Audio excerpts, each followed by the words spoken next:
First, another Fox News alert for you on the president's reaction as two of his former top aides now face serious prison time. Welcome to a brand new hour of America's Newsroom. I'm Sandra Smith. And hello again, Sandra. Good to be with you. Good to be with you, too, folks. I'm Eric Shawn in for Bill Hemmer this morning. Back-to-back courtroom dramas yesterday, man oh man, in two states, hundreds of miles apart. Well, they both came to dramatic conclusions. As you know, Paul Manafort found guilty of tax evasion and bank fraud. Well, in New York City, Michael Cohen, former personal attorney to the president, well, he pled guilty, admitting making hush money payments to women, implicating he did the president. Here's his attorney, Lanny Davis, just last hour. We talked at length about what had changed his mind about Donald Trump to the point where he now was ready to say, I'm hitting the reset button and I'm now going to tell the truth about Donald Trump. Chief White House correspondent John Roberts on the North Lawn with more. Hello, John. Eric, good morning to you. One thing is certain now, the midterm elections have become exponentially more important than they were just a day ago. Steve Bannon saying yesterday that the Manafort and Cohen events really reinforced the notion that the midterm elections are going to be a referendum on impeachment. Michael Cohen and his attorney Lanny Davis insisting that President Trump knew about and directed payments to Karen McDougal and Stormy Daniels to keep them quiet and that it was a crime to do so. The president's outside attorneys insisting Cohen is on record several times as saying the president knew nothing about it and is only now changing his story simply to save his hide. The president taking the tack this morning that Michael Cohen pleaded guilty to something that's not a crime. The president tweeting, Michael Cohen pled guilty to 2 counts of campaign finance violations that are not a crime.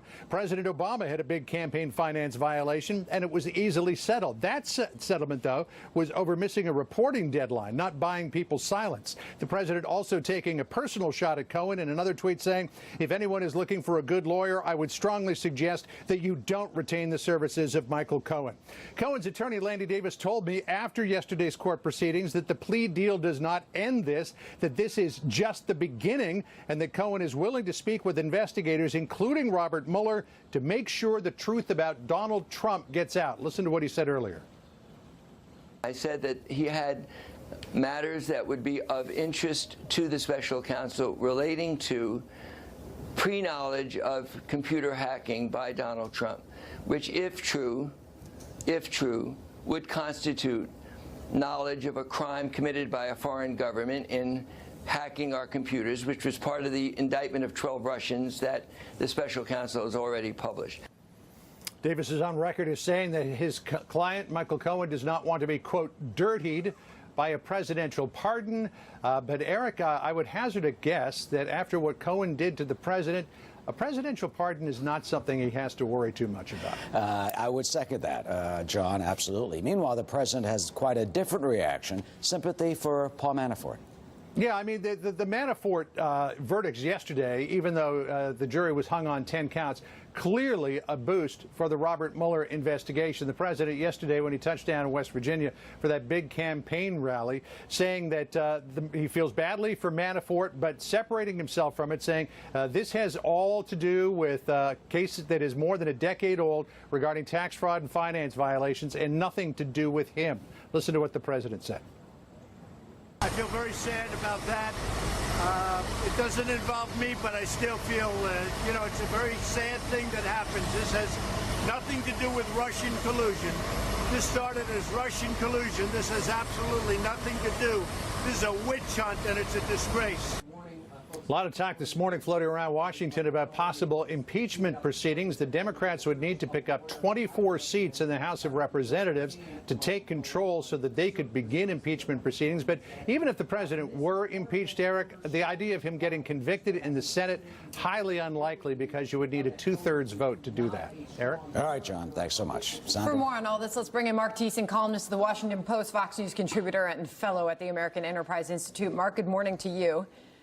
Good morning, Sandra. A remarkable day yesterday. It continues this morning. Yeah. What are you able to conclude from it all?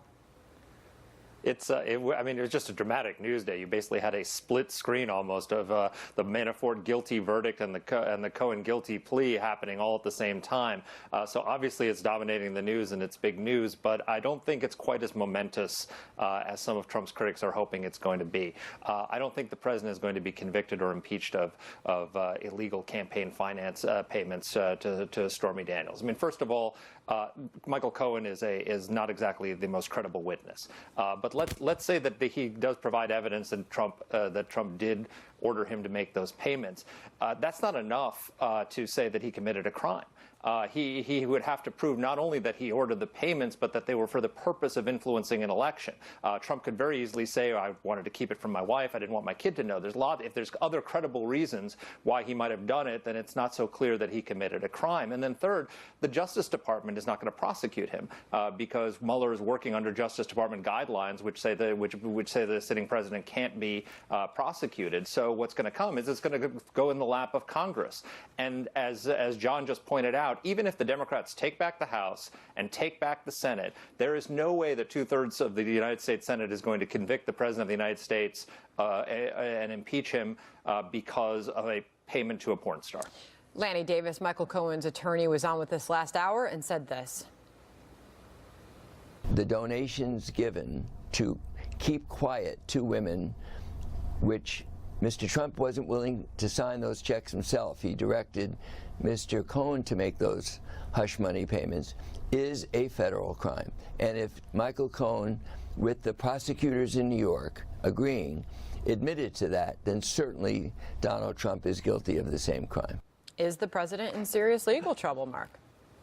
Not on that count, I don't think. And look, Alan Dershowitz was on earlier on Fox and Friends, and he pointed out that again, the reason for the payment, you have to prove not just that he ordered the payment, but that it was for the purpose of affecting the election.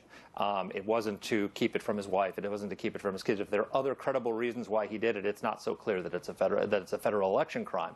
But what the bigger danger for the president, quite frankly, is that Cohen or Manafort, these convictions, that Mueller will be able to use these if they have any knowledge of some kind of criminal conspiracy with Russia, and he is able to get evidence of that from them in exchange for a lighter sentence. Then we're talking about real legal jeopardy and impeachment jeopardy. But again, it all comes down to a very simple thing.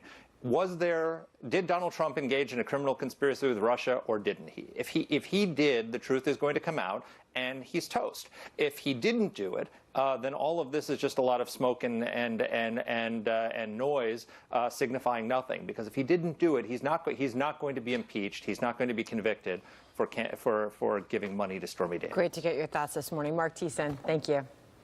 Thank you.